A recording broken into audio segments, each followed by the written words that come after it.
Ya juga ya, seandainya khamr itu diharamkan langsung oleh Tuhan, Tuhan itu nggak tahu manusia. Tuhan itu zalim pada manusia, gitu kan. Saya pernah sampai mengalami itu.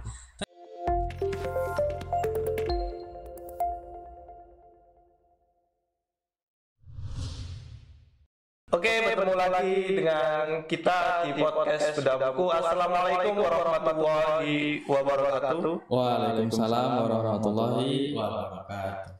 Nah, pertemuan kita kali ini kita akan membahas buku yang bukunya itu cukup tua, tapi masih sesuai dengan konteks zaman. Buku ini karya Thomas W. Arnold tentang sejarah apa ini? Tentang sejarah dakwah Islam. Pembicara kita kali ini yang akan ada dari siapa, Mas? Kalau kalian tahu? Kawan yang pernah masa apa sih sebenarnya? Orangnya ini sering muncul di YouTube Terasering. Beliau adalah saudara Muhammad Taufik Hasan. Beliau menjabat sebagai founder rumah baca Terasering. Dia ini masih semester 6. Insya Allah OTW semester 7 semester depan ya, Mas. Ya. Oke. Langsung aja, Mas. Pertanyaannya secara ringkas untuk menghemat waktu. Siapa sih Thomas W. Arnold itu? Kan orang kan masih belum tahu, termasuk saya sendiri. Siapa Thomas W. Arnold ini? Saya langsung aja ya. Jadi Thomas Walker Arnold ya bahasa panjangnya, tapi biasa kita kenal dengan nama atau sebutan Thomas W. Arnold. Beliau biasa disebut sama Pak Mansur Suryanegara yang menjelaskan sejarah. Oke, benar. Karena beliau itu saat kemudian melihat sejarah Indonesia, khususnya Islam, agama-agama lah, baik itu Islam, Kristen, Hindu, Buddha dan sebagainya itu fire. Dia tidak mengurangi atau melebihi atau lebay dalam kedua sisi kan itu. Apa yang kemudian dilaksanakan pada sejarah dengan data-data yang konkret, dengan data-data yang ada, ya itu yang kemudian dikatakan oleh Thomas W. Arnold sendiri. Jadi beliau adalah seorang sejarawan di masa itu. Sekolahnya itu ada di London kalau nggak salah, Inggris, gitu kan. Nah, beliau ikut prodi klasik ya kan. Prodi klasik itu adalah prodi yang pada saat itu belajar soal bahasa. Nah, jadi alatnya untuk mengerti sejarah itu adalah bahasa yang kemudian dia gunakan untuk merepeli satu-satu sejarah yang ada. Jadi tak rasa alatnya dia udah punya, ilmunya udah punya, tinggal dia pakai untuk itu. Kalau boleh tahu, Mas, bukunya apa aja nih, Mas? Bukunya Thomas W. Arnold. Buku yang pertama ini sebenarnya cetakan aslinya itu berbahasa Inggris, diterbitkan pada tahun 1896. Jadi udah tua banget bukunya. Tua, sama kau tua bukunya kan itu kan. 1896 ya kan, 100 tahun lebih kan itu kan. Yang kemudian sampai hari ini tak rasa buku ini satu-satunya yang harus teman-teman baca, terkhusus sama mahasiswa Islam di IMM, HMI, PMI, kami, semua hal yang kemudian berbicara Islam kan gitu kan, terkhusus sejarah ya kan. Itu satu, The Preaching of Islam kan gitu kan. Yang kedua ada Al-Mu'tazilah. Nah, teman-teman saya mesti tahu kan Al-Mu'tazilah itu apa kan? Sekte yang ada dalam Islam kan gitu kan. Dan banyak lagi, ada Painting Islam, ada The Islamic Faith, The Islamic Book, dan lain sebagainya. Nah, itu yang kemudian buku-buku yang beliau pernah tulis. Kalau boleh tahu, buku ini cetakan berapa kali, Mas? Kalau buku aslinya nggak tahu ya. Bisa dibuka langsung. Jadi kalau buku ini, kalau buku ini sebenarnya terjemahan. Diterjemahkan oleh siapa, Pak? Dr. Andes Nawawi Rambe. Jadi dia ini terjemahkan buku ini, terus ini nggak dijual bebas kan gitu kan. Jadi ini khusus yang kalau saya tidak diperjualkan, milik proyek penerangan, bimbingan dan dakwah atau khutbah agama Islam Pusat tahun 8586. Jadi spesial buku ini itu tidak jual belikan. Jadi kalau teman-teman mau baca, mungkin bahasa Inggrisnya ada di web. Saya pernah searching itu apa namanya The Preaching of Islam itu ada full bukunya. Full. Tinggal kau pakai Google Lens selesai. Gitu. Oke. Jadi sekarang itu kemajuan dalam zaman bisa dimanfaatkan. Oke. Kalau boleh tahu buku ini ada berapa pembahasan, Mas? Buku ini ada banyak sekali pembahasan. Kalau nggak spesifiknya ada 13 bab. Ya, 13 bab. 13 bab itu sekali pembahasan. Enggak, satu-satu. Iya, apa aja dari bab awal, bab kedua sampai bab terakhir sudah disebutkan.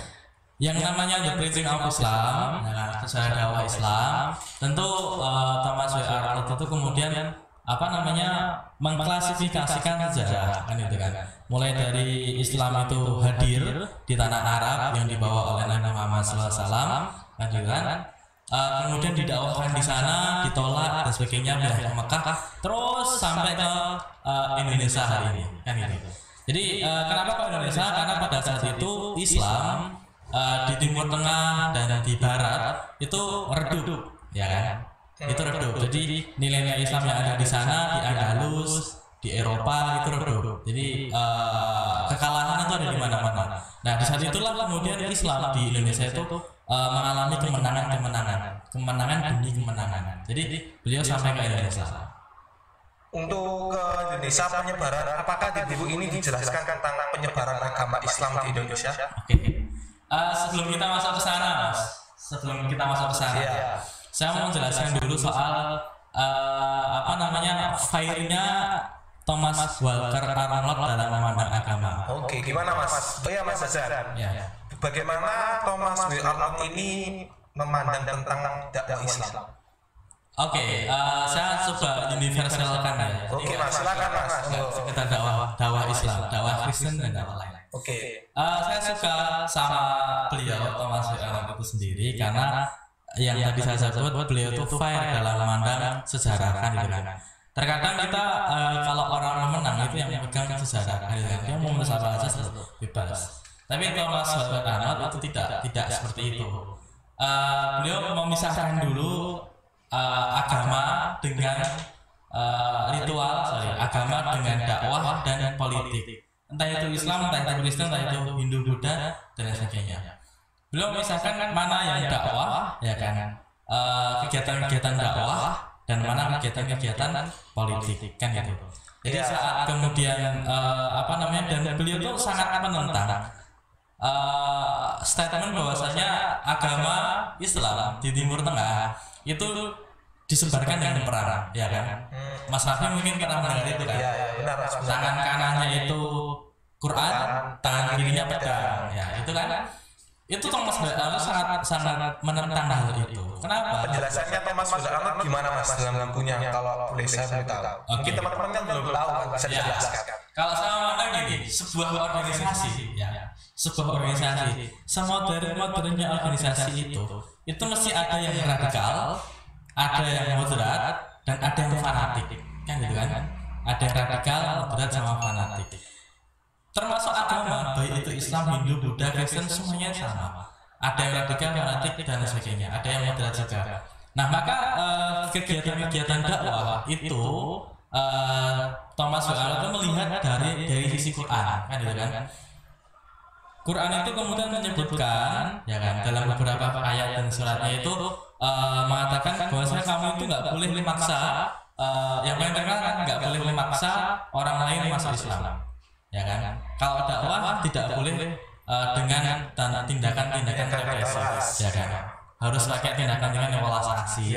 Kalau sampai debat, ya kan, dan nggak boleh debat lah, sebisa mungkin jangan debat. Tapi kalau debat itu nggak bisa dihindari, maka berdebatlah dengan bil hikmah wal mau'izatil hasanah. Itu Islam seperti itu. Kalau ada orang yang kemudian berdakwah dengan pakai pedang, ya kan, perang dan sebagainya, bagi Thomas W. Arnold sendiri itu variabel terakhir. Oke? Ya benar sekali. Itu variabel terakhir. Sebelumnya adalah beliau kalau pakai sejarahnya Nabi Muhammad ya. Nabi Muhammad pakai surat. Beliau nulis Bismillahirrahmanirrahim dengan menyebut nama Allah yang Maha Pengampun lagi Maha Penyayang. Dari Muhammad Nabi dan utusan Allah kan. Kepada Raja Persia siapa? Kami mengajak saudara untuk masuk Islam. dengan masuk Islamnya saudara, saya nggak akan mengambil kok jabatan saudara tetap jadi raja kan gitu kan kasarnya. Tetapi dengan masuknya Islam itu kemudian beliau saudara mengamankan diri saudara dan rakyat secara umum. Nah baru kalau kemudian dia nggak mau baru diperangi. Nah diperangi itu pun itu tidak semua yang diperangi. Hanya orang yang memiliki kuantitas. Iya, hanya orang-orang yang berpengaruh di negara. Iya, yang memiliki kualitas dalam suatu negara itu baru diperangi. Kecuali anak-anak, orang hamil, orang tua tidak diperangi dalam Islam. Nah tentu seandainya ada satu orang, dua orang, ya kan, nggak usah satu orang, banyak dalam agama itu banyak. Kalau kita bandingkan ya Islam atau Islam, ada raja yang kemudian pada saat itu kan kita pernah mendengar sejarahnya Mongol, ya kan? Mongol itu kan membumi hanguskan peradaban Islam. Iya. Nah. Kemudian kita mendengar seakan-akan setelah membumi hanguskan ada yang dakwah, kemudian langsung mereka masuk Islam dan jaya, ya kan? Sebelum itu banyak variabel yang kemudian terjadi, ya kan? Tetap kebingungan itu ada. Sifat untuk kemudian menyerang, membabi buta itu tetap ada, ya kan? Ada seorang penguasa keturunan Genghis Khan yang kemudian diislamkan, itu kemudian menggunakan kekuasaannya untuk memaksa orang untuk masuk Islam. Kalau nggak mau, satu, bayar pajak lebih, dua, dibunuh. Itu tetap ada. Dan itu banyak kisah yang lain. Tapi pertanyaannya adalah, apakah itu dakwah? Termasuk di Kristen. Di Kristen itu juga sama kan gitu kan. Orang-orang Muslim pada saat itu di Andalus yang nggak mau masuk Kristen mati. Benar. Tapi pertanyaannya apakah itu dakwah? Kan? Iya. Bukan kan? Kita nggak bisa mengeneralisir itu adalah dakwahnya orang Muslim atau dakwahnya orang Kristen. Nggak bisa. Karena ayatnya ya kan kalau kita bandingkan itu kalau tadi Islam seperti itu, kalau Kristen itu juga sama. Cinta, ya kan? Cinta, ulas kasih sayang. Itu yang ditekankan. Ya, itu yang ditekankan. Tapi kita seakan-akan nggak mau melihat ke sana. Pokoknya wis enak wong Muslim kemudian represif ya Mas.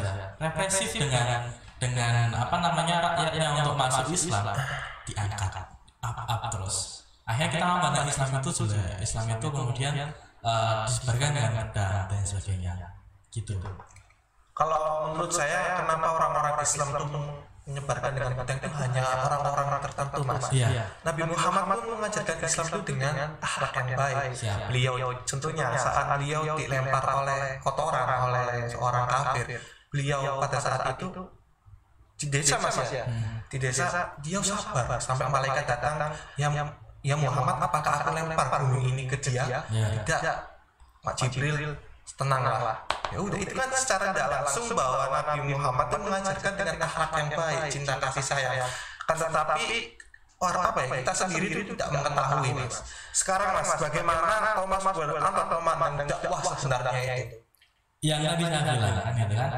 Jadi dakwahnya Thomas itu coba kita masuk ke bukunya. Di dalam bukunya loh Mas, dalam bukunya itu beliau membagi beberapa bab, ya kan? Ada 13 bab di sana. Beliau membagi 13 bab. Coba saya runtut satu persatu ya, seingat saya kan. Yang pertama adalah saat pendahuluannya adalah saat Nabi Muhammad menerima wahyu, kemudian mengislamkan Jazirah Arab pada saat itu. Kemudian bangsa Mekah Madinah dulu gitu kan, sampai beliau wafat. Kemudian dilanjutkan oleh Rasidin, ya kan, sampai ke Jazirah Arab, sampai ke Persia, Romawi dan sebagainya, gitu kan. Yang ketiga dakwah ke Afrika, ya kan, terus sampai ke Indonesia. Nah, dalam Thomas Beranta memandang dakwah itu ya tadi welas kasih sayang dan sebagainya. Dia tidak di situ ada data-data. Kalau saya sebutkan satu persatu mungkin kita nanti tulisin aja di webnya Rumah Baca, ya kan, di blognya Rumah Baca. Karena saya nggak begitu hafal nama-namanya siapa yang kemudian dikirim. Sebagai contoh ini aja lah, Wali Songo, ya kan. Wali Songo itu kalau Thomas Beranta memandang itu adalah orang yang wali yang kemudian paham betul bentukan dakwah, seluk-beluk dakwah lah ini kan. Bayangkan Mas ini Indonesia pada saat itu Nusantara itu kemudian belum Islam seluruhnya. Oke. Bayangkan Nusantara Indonesia pada saat itu belum Islam, ya kan? Kemudian kalau ceritanya itu Sultan Turki itu kemudian bermimpi untuk mengirimkan 9 wali ke Indonesia, ya kan? Nah, beliau ke sini itu tidak Allah kafir, ya kan? Kalian ini menyembah berhala, menyembah pohon, menyembah jin, animisme, dinamisme. Itu kafir itu kamu dan lain sebagainya kan? Itu kan enggak seperti itu. Beliau ke sana ke Indonesia duduk, kemudian melihat situasi, gitu kan? Beliau melihat situasi pada saat itu apa sih yang kemudian masyarakat itu butuhkan? Karena pada saat itu perang, ada perang antara suku dan suku yang lain dan sebagainya untuk memperebutkan kekuasaan. Maka pada saat itu adanya krisis pangan, adanya wabah kan gitu kan. Ya sudah, setelah itu ayo kita buat sawah. Belum merekrut 1-2 orang yang kemudian sepemikiran dengan dia, ya dan wali itu kemudian buat sawah, ya kan. Setelah buat sawah dilihat sama banyak orang. Ngapain itu buat sawah? Nah, bukan siapa-siapa, kemudian nggak tahu dia siapa, terus buat sawah. Setelah buat sawah, ternyata itu tuh digunakan untuk menanam padi gitu kan, dan membaca untuk buah-buahan yang lain. Akhirnya dia bisa menyelamatkan masyarakat Nusantara pada saat itu dari kehancuran krisis pangan. Kemudian beliau sholat, ditanya sama penduduk Jawa, ngapain yang kok sholat? Itulah kemudian saya beribadah kepada Tuhan. Baru diajarkan pelan-pelan. Kita mengenal tradisi wayang, gitu kan? Kita mengenal tradisi sekaten, gitu kan? Kita mengenal tradisi macam-macam dan sebagainya. Itu adalah warisan daripada peninggalan Wali Songo untuk mengislamkan Jawa, kan gitu. Beliau tidak kemudian serbu gitu kan? Enggak. Tapi persuasif sekali ya. Pelan-pelan gitu. Jadi itulah Thomas Alva itu. Jadi Wali Songo itu tidak menggunakan pengetahuannya untuk mengkafirkan ABCD, tapi menggunakan pengetahuannya bagaimana caranya Islam masuk dengan tenang, disesuaikan dengan keadaan, ya kan. Kalau bahasanya inilah Homer itu nggak langsung diharapkan oleh Tuhan. Bagi saya setelah mendengar ayat itu saya berpikir, ya juga ya, seandainya Homer itu diharamkan langsung oleh Tuhan itu nggak tahu manusia. Tuhan itu zalim pada manusia, gitu kan. Saya pernah sampai pengalaman itu. Ternyata Tuhan itu 3 kali mengharamkan Homer. Karena pada saat itu masyarakat Arab itu tidak mau meninggalkan itu. Seandainya itu dipakai sudah menjadi tradisi, Mas. Menjadi tradisi. Dan itu pernah ada yang disebut di suatu wilayah, saya lupa. Di suatu wilayah itu disebut dai-nya itu karena wilayah suka Homer, dan dai itu tahu kalau Homer itu haram, langsung Homer itu haram. Di mana itu? Saya lupa. Kalau nggak salah di daerah Indonesia. Bukan. Kalau nggak salah di sini itu pas bahas Islamisasinya keturunan Genghis Khan di Cina, di daerah Cina kalau nggak salah. Itu suka minum Homer. Terus kemudian dai-nya bilang ini Homer haram. Akhirnya dai itu dikucilkan dan tidak diterima. Dan itu yang tidak dilakukan oleh Wali Songo di sini, kan gitu kan? Jadi pelan-pelan kemudian akhirnya tidak boleh sholat saat kalau mau sholat nggak boleh minum Homer. Akhirnya diharamkan Homer itu sendiri. Itulah yang kemudian diajarkan oleh Tuhan itu melihat dulu situasi, baru merencanakan strategi, baru masuk. Nah itu yang menjadi seharusnya sebenarnya seluruh kalau kita tarik ke perkembangan zaman sekarang, kalau kita dibandingkan dengan saya baca bukunya Pak Punto tentang dinamika sejarah Indonesia. Nah, di dalam bukunya beliau menjelaskan bahwa seharusnya umat Islam itu benar yang katanya Mas Hasan bahwa dijelaskan kita harus mempunyai strategi atau roadmap bahasanya, roadmap dalam menjalankan dakwah. Nah, sekarang ini yang menjadikan permasalahan bahwa umat Islam sekarang atau yang modern ini tidak mempunyai roadmap dalam berdakwah. Kenapa? Karena dalam pendidikan mereka lemah, dalam media mereka lemah, dalam penelitian mereka lemah. Yang saya buat story kemarin. dan itu kalau yang punya Pak Punto itu dan kita kalah dengan tetangga kita yang mereka sudah menyiapkan segalanya, dari pendidikan mereka siap, dari media mereka siap, dan yang lainnya mereka siap, sedangkan kita terlalu terlena. Mungkin ya. Gimana kalau kita tarik Mas, mungkin tadi ke Wali Songo lagi, mungkin berdakwahnya Wali Songo kan ada dipecahnya kaum santri, kaum abangan, kaum priai. Nah, permasalahannya bagaimana Mas Hasan memandang kelompok-kelompok abangan ini yang pada saat itu mereka mengakui Islam tapi tidak mempunyai ibadah Islam. Dan itu terjadi juga di di beberapa negara yang Islam berhasil mendudukinya. Ketakutan jadi ini kita mengenal kafir zimmi, ya kan? Mas Hasan kan tahu kafir zimmi itu adalah orang kafir yang dia hidup di negara Islam, kan itu kan. Disitulah dia harus kemudian membayar pajak.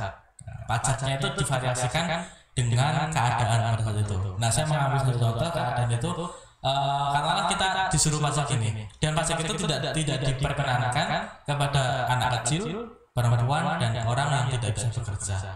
Hanya diberikan pada laki-laki yang kuat dan perempuan yang sehat, kan itu kan. Artinya satu sisi dakwah Islam sudah sesuai dengan satu itu. Dua, pada saat itu ada seorang gubernur lah, kan itu kan, itu kemudian menaikkan pajaknya. Orang-orang Kristen, orang-orang Muslim sendiri pun juga kesusahan bayar pajak itu. Akhirnya daripada kalau orang Muslim 1.000 katakanlah, orang Kristen itu hampir 1.500, 2 kali lipatnya mungkin, 2.500 atau 3.000, 2 kali lipatnya. Akhirnya daripada saya bayar segini, mending masuk Islam saja dah. Akhirnya dia masuk Islam, kemudian saat Islam yang dikalahkan di kota itu, dia kembali ke Kristen. Sama dengan yang tadi polanya ikut dengan bahasanya Ranggawaci itu pernah gini. Saya itu zamannya zaman edan. Yang dari Gajah Mada.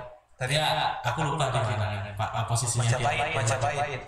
Ranggawaci ya. Nah, sekarang itu zamannya edan. Nek ora edan ora mangan. Nek ora melu edan ora mangan. Kan gitu bahasanya. Mungkin pada saat itu Islam itu tinggi.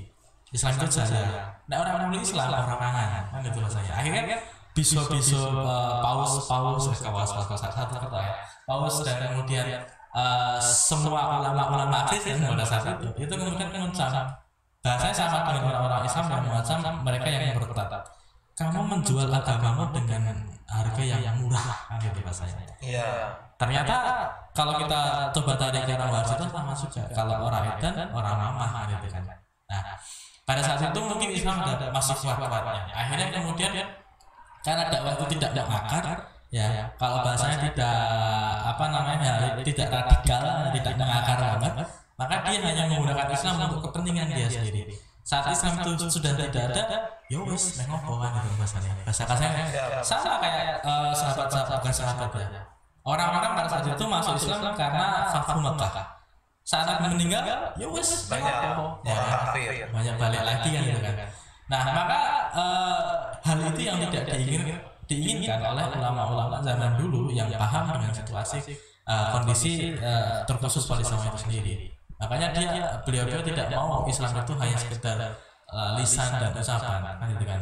Harus mengakar, jangan gitu Mas Rafi. Oke Mas. Jadi Mas Hasan buku ini tahun 1896. Ya. Ini kan buku udah lama, 1 tahun lebih. Ya. Dan menceritakan tentang kejadian yang sangat lama. Ya. Apakah ini masih relevan pertanyaannya buat zaman sekarang? Iya atau tidak? Iya. Kenapa? Sangat relevan. Kenapa Mas Hasan? Kok sangat relevan? Karena ini buku sejarah. Oke. Iya. Minta tolong Mas. Tadi kan ditarik atau diadopsikan di perkembangan zaman sekarang, bagaimana seorang milenial, kita kan sebagai pendakwah kan Mas ya, mendakwah secara benar. Terutama melihat dari kacamata buku ini ya. Dari kacamata buku ini dong.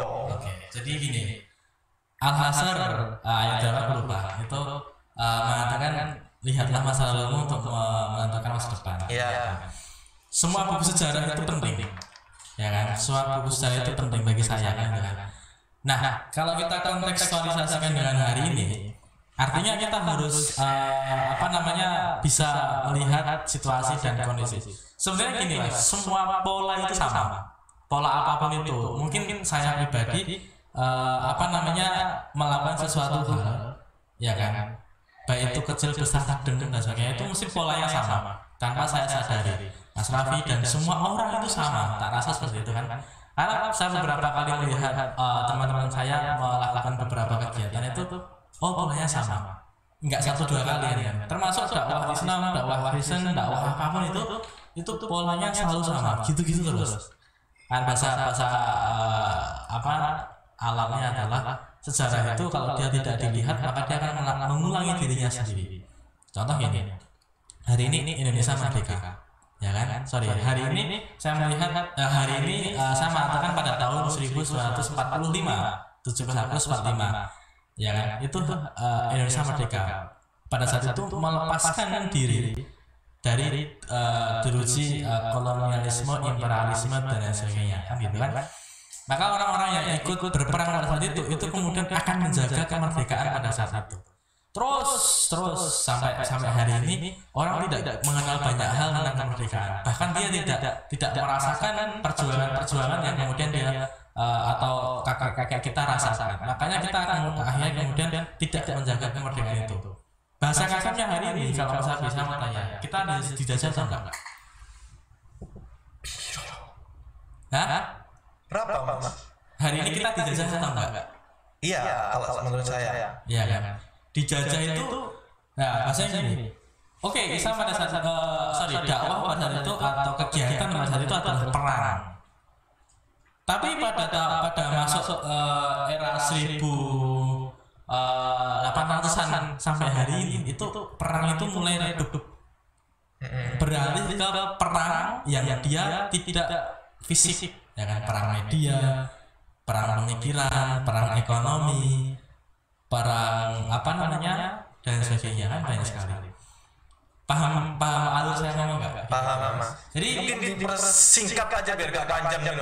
Oke, jadi gini, sejarah ini harus kita lihat untuk kita menentukan masa depan. Ya. Kita melihat bangsa A, ya kan. Terus kemudian kita hari ini mau kerjasama dengan bangsa A.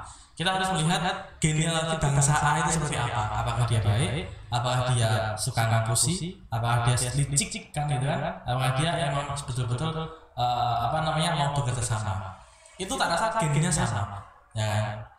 Pemikiran sama. Kalau kita bisa melihat itu, maka kita akan bisa memanfaatkan bekerja sama dengan orang-orang yang pas, ya kan? Menggunakan strategi gerakan yang pas, dakwah yang pas, dan akhirnya kita akan menemui kejayaan. Tapi kalau kata Ibnu Khaldun, semua hal itu akan berlalu seiring zaman. Jadi entah itu negara atau organisasi, dia itu akan mengalami puncak, ya kan, dan akan mengalami runtuh. Benar. Jadi gitu. Jadi kita harus melihat itu sejarah itu sebagai bentuk perlawanan nyata. Kalau dulu kita perang kalau kita dulu bertengkar ya pakai perang fisik, maka hari ini kita bertengkar dengan perang pemikiran, perang ekonomi, perang ilmu dan sebagainya. Oke Mas, kita kembali buku telah panjang lebar kita ngobrol. Coba kita kembali ke buku ini, mungkin teman-teman yang pengen baca bisa mampir ke rumah baca. Jelas. Nah, sekarang menurut Mas Hasan, pertama, kelebihan buku ini apa Mas? Kelebihan buku ini adalah dia ditulis sama orang yang tepat. Oke, karena beliau ini adalah orang orientalis. Karena jadi cocok bahasanya. Kalau orang mengatakan kan, ya kan orang Islam melihat Islam jelas diunggul-unggulkan. Ya udah, ini bukan orang Islam melihat Islam, tapi tetap diunggul-unggulkan kan gitu. Oke, selain itu Mas, buku fisiknya ya, ini buku lama tapi kertasnya bagus, masih bisa dibaca. Dia nggak luntur kan gitu kan, dan enak dibaca. Artinya data-data yang di sana pun juga lengkap kan gitu kan. Kalau kita mau kalau ini bisa ditulis, ya nanti soal kita tulis itu data-datanya lengkap. Jadi Thomas Arnold itu tidak nil data gitu. Jadi kita mengatakan itu sesuai dengan data. Oke. Jadi buku ini tadi kita udah ngobrol tentang kelebihannya. Buku ini salah satunya ditulis oleh orang yang baik, yang cocok lah Terlebih dia bukan orang Islam. bukan orang dalam. Ya, dia orang orientalis dan dia adil dalam menilai sesuatu. Kemudian buku ini juga kertasnya bagus, mungkin enak dibaca. Nah, kembali kekurangannya buku ini apa Mas? Mungkin kan ada kelebihan pasti ada kekurangan. Jelas. Sayangnya buku ini tidak diperjualbelikan. Oke. Tak rasa kekurangannya itu aja. Oke ya, kekurangannya buku ini dijual belikan. Dan teman-teman kalau mau baca buku ini harus kalau nggak bisa bahasa Inggris berarti harus pakai tools ya kan. Yang kalau tools itu dia mungkin terjemahan nggak mungkin sama kan. Ya. Ada kegeseran, ada perubahan yang tidak sesuai. Maka teman-teman harus membacanya dengan sama mungkin pakai guru kan. Jadi itu mungkin kelemahannya. Nggak dijualbelikan secara bebas. Oke, jadi teman-teman yang pengen baca, silakan datang ke rumah baca, bisa dibaca di sini. Nanti kita diskusikan bareng, ya Mas ya. Ya, bahasa Indonesia lah ini. Bahasa Indonesia. Oke Mas Hasan, terima kasih setelah datang dan hadir di bedah buku rumah baca secara sering. Maka kesimpulannya saya mengatakan apa yang saya baca juga tentang problem sejarah umat Islam ini ya.